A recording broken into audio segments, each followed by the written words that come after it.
All right, let's dive into the gripping story of Alicia Berenson from The Silent Patient.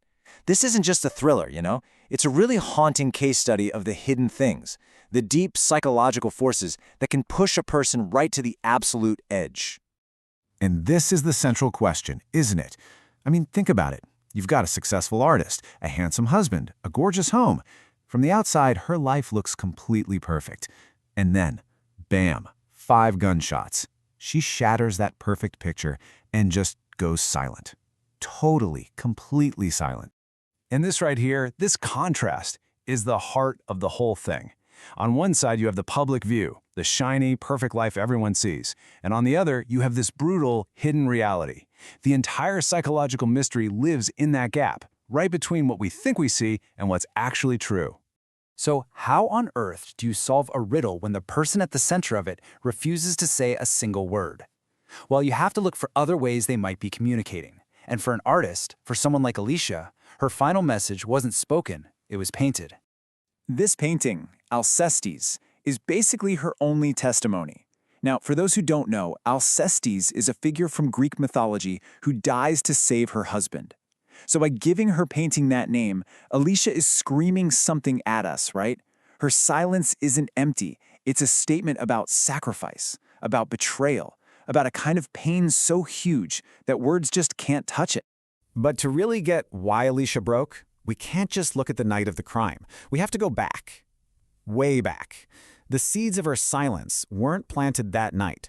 They were planted a long, long time ago, in the really painful landscape of her childhood. Let's just walk through this timeline for a second. Her life was basically built on a foundation of loss. First, a father who, after her mother's death, basically wished she had died instead. I mean, can you imagine? Then, the trauma of her mother taking her own life. These aren't just sad memories. They are deep, psychological wounds that never, ever healed properly. And that leads us to this key idea, unresolved trauma. Think of it like a computer program that's just frozen.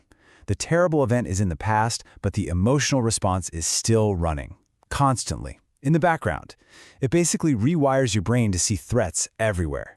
For Alicia, her past left her so vulnerable, almost incapable of handling any new major pain.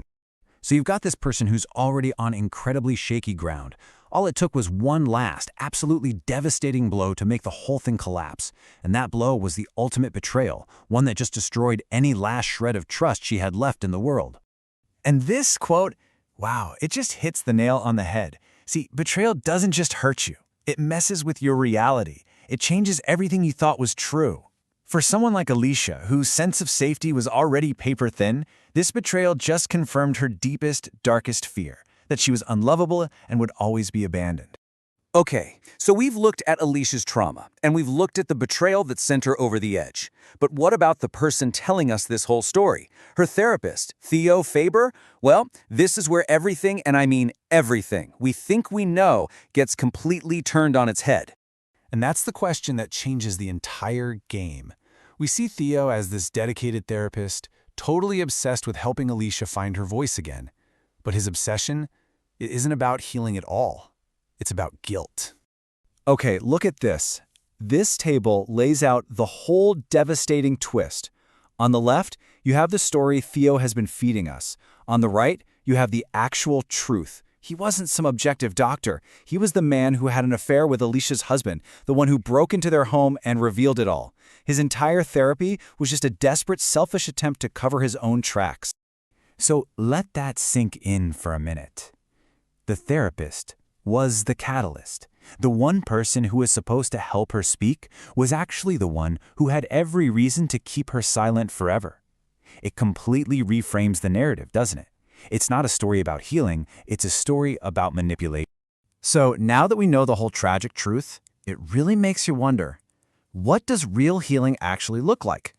This story gives us some really powerful lessons about what it takes for a person to finally feel safe enough to speak their truth. One of the biggest takeaways here is just how dangerous labels are. Society was so quick to call Alicia crazy, a murderer. But those are just lazy shortcuts, right? They completely ignore the decades of pain and trauma that led to that one horrific moment. The story is crystal clear. We have to try to understand before we rush to judge. So what's the alternative? What does genuine healing require? Well, here it is. People, especially people who have been so deeply hurt, can only start to heal when they feel fundamentally safe. That means building trust from the ground up, offering empathy without any conditions, and creating a space that is totally free of judgment. All the things that Theo only pretended to offer. And if you take just one thing away from this whole story, let it be this. Alicia's story is an extreme example, for sure, but it points to a universal truth. What we see on the surface of a person's life is so often just a symptom. The real things driving our actions, our fears, our choices, are the hidden emotional wounds we're all carrying around with us. So I want to leave you with this final thought. We're all surrounded by people whose full stories we'll never know, right? The quiet person at work, a distant family member. This story really challenges us to look past the silence, to wonder about those hidden stories, and to just ask ourselves, what are we not hearing?